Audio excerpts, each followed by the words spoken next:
ஒருமுறை வேதங்களில் பண்டிதர் தவம் மற்றும் ஒழுக்கம் ஆகியவற்றில் சிறந்து விளங்கிய ஒரு பிராமண புரோகிதர் திருதராஷ்டிர மன்னனின் அரசவைக்குச் சென்றார்.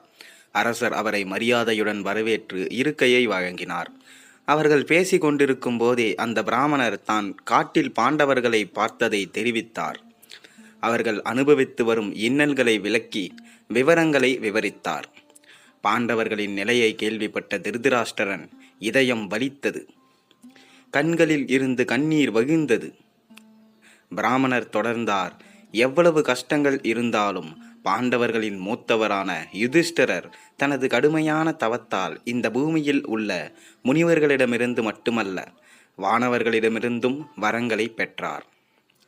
ஹனுமானின் ஆசீர்வாதமாக பீமன் புதிய உடல் வலிமையையும் சக்தியையும் பெற்றான். அர்ஜுனன் தனது கடுமையான தவத்தின் காரணமாக சிவபெருமானிடம் இருந்து பசுபத அஸ்திரத்தை பெற்றான். மேலும் இந்திரனிடமிருந்து ஒப்பற்ற ஆயுதங்களையும் பெற்றான். நகுலனும் சத்தேவனும் திரௌபதியும் தாங்கள் இதயங்களிலும் மனதிலும் முன்னெனப் போவதை விட வலிமையானவர்கள் என்று பிராமணர் மேலும் கூறினார்.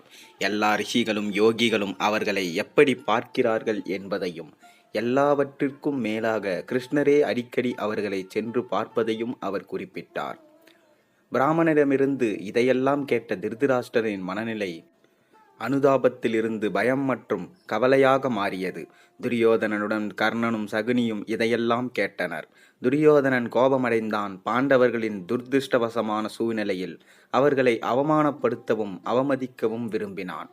பாண்டவர்கள் படும் துன்பங்களை காணச் செல்ல தந்தையிடம் அனுமதி பெற முடிவு செய்தார்.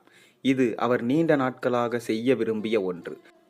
பாண்டவர்களை அவமானப்படுத்தவோ அல்லது அவமதிக்கவோ தனது தந்தை அனுமதிக்க மாட்டார் என்பதை அறிந்ததால் அவர் ஒரு மாற்று திட்டத்தை வகுக்க வேண்டியிருந்தது.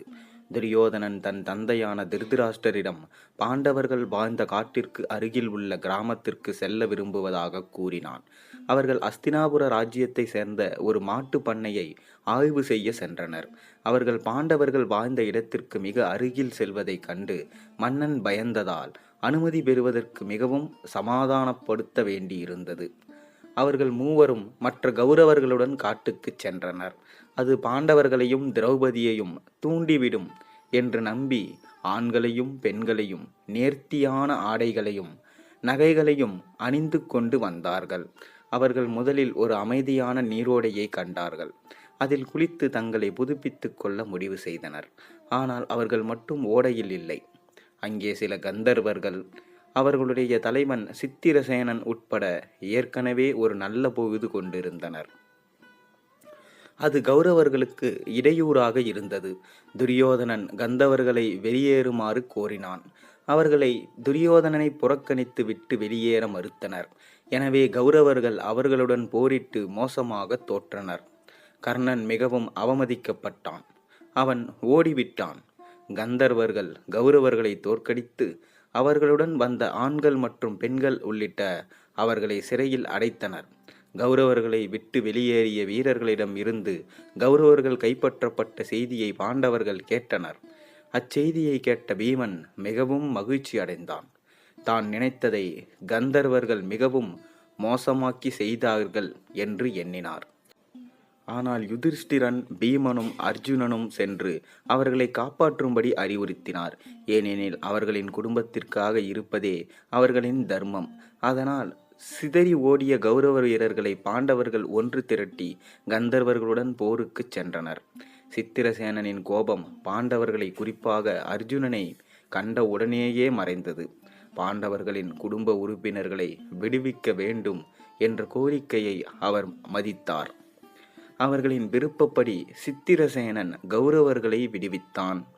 யுதிஷ்டிரர் துரியோதனன் எதிர்காலத்தில் கருணையற்ற செயல்களை செய்வதை நிறுத்துமாறு அறிவுறுத்தினார். அவர் துரியோதனனையும் மற்றவர்களையும் அஸ்தினாபுரத்திற்கு திருப்பி அனுப்பினார். பெரியவர்களுக்கும் மற்ற குடும்ப உறுப்பினர்களுக்கும் தனது அன்பான வணக்கங்களை தெரிவிக்கும்படி அன்புடன் கேட்டுக்கொண்டார். இந்த சம்பவத்தால் துரியோதனன் மிகவும் அவமானப்படுத்தப்பட்டு பரிதாபமாக உணர்ந்தான். அவர் மிகவும் கோபமாக இருந்தார். பாண்டவர்கள் தன்னையும் தன் குடும்பத்தையும் கந்தவர்களிடமிருந்து மீட்டதை அவனால் ஏற்றுக்கொள்ள முடியவில்லை. இந்த அவமானத்துடன் வாழ அவர் விரும்பவில்லை. ஆனால் கர்ணன், சகுனி மற்றும் சகோதரர்கள் அவரை வேறு விதமாக சமாதானப்படுத்திய பிறகு அவர்கள் அனைவரும் அஸ்தினாபுரத்துக்கு திரும்பினர். ஒரு நாள் பாண்டவர்கள் வேட்டையாடச் சென்றபோது ஜெயத்ரதன் அஸ்தினாபுரத்துக்கு சென்று கொண்டிருந்த போது காட்டில் திரௌபதியை கண்டான். துரியோதனனின் சகோதரி துஷாலையை மணந்த ஜெயத்ரதன் சிந்து ராஜ்யத்தின் மன்னன். திரௌபதியின் அழகில் ஜெயத்ரதன் மயங்கினான். அவள் யாரென்று தெரியாமல் அவளை பற்றி விசாரிக்க ஒரு சிப்பாயை அனுப்பினான். அவள் யாரென்று தெரிந்த பிறகு பாண்டவர்களுடன் அவளது நிலைமையை கேலி செய்து தன்னுடன் வாழ வருமாறு அழைத்தான். திரௌபதி இந்த கோரிக்கையை கண்டு கோபமடைந்து ஜெயத்ரதனை உடனடியாக ஆசிரமத்தை விட்டு வெளியேற சொன்னாள். காமத்தால் நிறைந்த ஜெயத்ரதன் அவனை கடத்தினாள். அவளை வலுக்கட்டாயமாக தன் தேரில் ஏற்றிக்கொண்டு கேட்டு அருகில் இருந்தவர்கள் ஓடி வந்து அவளை காப்பாற்ற திரௌபதி வேகமாக சென்றது. பாண்டவர்கள் ஆசிரமத்தை அடைந்ததும் அருகில் இருந்தவர்களிடம் நடந்த சம்பவத்தை அறிந்தனர். உடனே அவர்கள் ஜெயத்ரதனை பின்தொடர்ந்து சென்றனர். கோபம் கொண்ட பாண்டவர்களுக்கு ஜெயத்ரதனின் படை ஈடு இணையில்லை. பீமனும் அர்ஜுனனும் நெருங்கி வருவதை கண்ட ஜெயத்ரதன் திரௌபதியை தேரில் இருந்து இறக்கி தன் உயிரை காப்பாற்ற தன்னால் இயன்றதை செய்தான். இதை கண்டு கோபமடைந்த பீமன் சிறிது நேரத்தில் ஜெயத்ரதனை கைப்பற்றினான். யுதிஷ்டரிடம் அழைத்துச் சென்றார். யுதிஷ்டிரன் திரௌபதியை ஜெயத்ரதனுக்கு தண்டனையை தீர்மானிக்க சொன்னான். அவள் தங்களுடைய உறவினரான துஷாலாவின் கணவன் என்பதை நினைவூட்டினான்.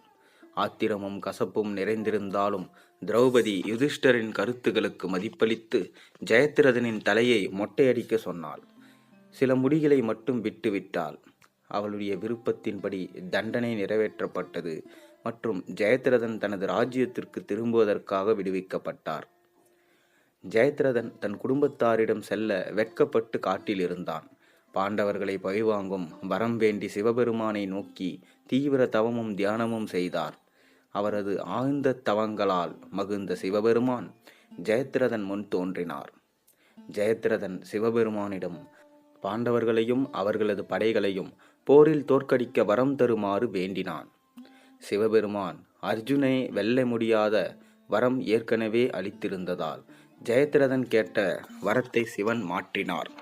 ஜெயத்ரதன் மற்ற 4 பாண்டவ சகோதரர்களை ஒரு நாள் போரில் எதிர்க்க முடியும் என்று சிவபெருமான் கூறினார். வேறு வழியின்றி ஜெயத்ரதன் வரத்தை ஏற்று வீட்டிற்கு சென்றான். வரம் பெற்ற பிறகு முதலில் அவர்களுக்கு அநீதி இழைத்தவன் தான் என்ற உண்மையை மறந்துவிட்டான். யுதிஷ்டரிடம் ராஜசூய யாகத்தால் ஈர்க்கப்பட்ட துரியோதனன் எப்போதும் தானே ஒன்றை செய்ய விரும்பினான். ஆனால் பிராமணர்களுக்கும் பெரியவர்களுக்கும் அவருடைய யோசனையை ஏற்கவில்லை. எனவே அதற்கு பதிலாக வேறு ஒரு சிறப்பு யாகம் செய்ய திட்டமிட்டார். இந்த யாகத்தில் கலந்து கொள்ள அனைத்து ரிஷிகளும் முனிவர்களும் ராஜ்யத்திற்கு வருகை தந்தனர். கர்ணனின் அர்ப்பணிப்பு மற்றும் விசுவாசத்துடன் துரியோதனன் யாகத்தை வெற்றிகரமாக முடித்தான். இந்த விழாவில் கர்ணன் துரியோதனனிடம் அர்ஜுனனை போரில் கொல்வேன் என்று வாக்குறுதி அளித்தான். அதுவரை இறைச்சி மற்றும் மதுபானம் உண்பதை கைவிடுவதாக சபதம் எடுத்தும் இதுவே என்று நம்பப்படுகிறது. இதன் மூலம் அவர் யுகத்தின் அருளாளர் ஆனார். ஒரு நல்ல நாள் ரிஷி துர்வாசர் தனது பல சீடர்களுடன் அஸ்தினாபுரத்துக்கு விஜயம் செய்தார். முனிவரின் வெட்க குணத்தை அறிந்த துரியோதனன் சபிக்க விரும்பாததால் துர்வாசரை மகிழ்விக்க தன்னால் இயன்றவரை சேவை செய்தான். முனிவர் துரியோதனனின் சேவையால் மகிழ்ந்து அவரிடம் வரம் கேட்க சொன்னார். துரியோதனன் தந்திரமாக முனிவரிடம் பாண்டவர்களை காட்டில் சந்திக்கும்படி கேட்டுக்கொண்டான். நிச்சயமாக இந்த கோரிக்கையின் பின்னணியில் உள்ள காரணம் பாண்டவர்களை வீழ்த்துவதற்கு இது ஒரு சிறந்த வாய்ப்பு என்று அவர் நம்பினார்.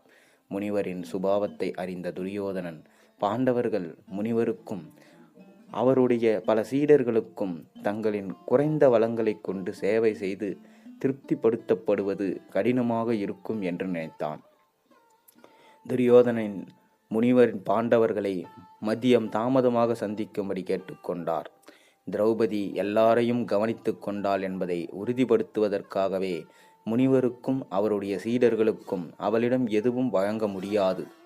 துரியோதனனின் மோசமான மனம் முனிவரிடம் ஆசி பெறுவதற்கு பதிலாக பிறருக்கு தீங்கு விளைவிப்பதற்காக சூழ்ச்சி செய்தான். துர்வாச முனிவர் துரியோதனனின் வேண்டுகோளை ஏற்று விரைவில் பாண்டவர்களையும் திரௌபதிகளையும் சந்திப்பதாக உறுதியளித்தார். பிறகு துரியோதனன் பாண்டவர்களை வீழ்த்துவதற்காக சதி வேலை செய்வதில் மகிழ்ச்சி அடைந்தான். ரிஷி துர்வாசரால் அவர்கள் கடுமையாக சபிக்கப்படுவார்கள் என்று அவர் நம்பினார். இந்த கதை உங்களுக்கு பிடித்திருந்தால் மறக்காமல் ஒரு லைக் பண்ணுங்க. மேலும் நம்ம சேனலுக்கு சப்ஸ்கிரைப் பண்ணுங்க. இந்த கதையை உங்கள் நண்பர்களோடு பகிர்ந்து கொள்ளுங்க. மேலும் இது போன்ற ஒரு நல்ல ஆன்மீக கதையோடு நாளை உங்களை சந்திக்கின்றேன். நன்றி, வணக்கம்.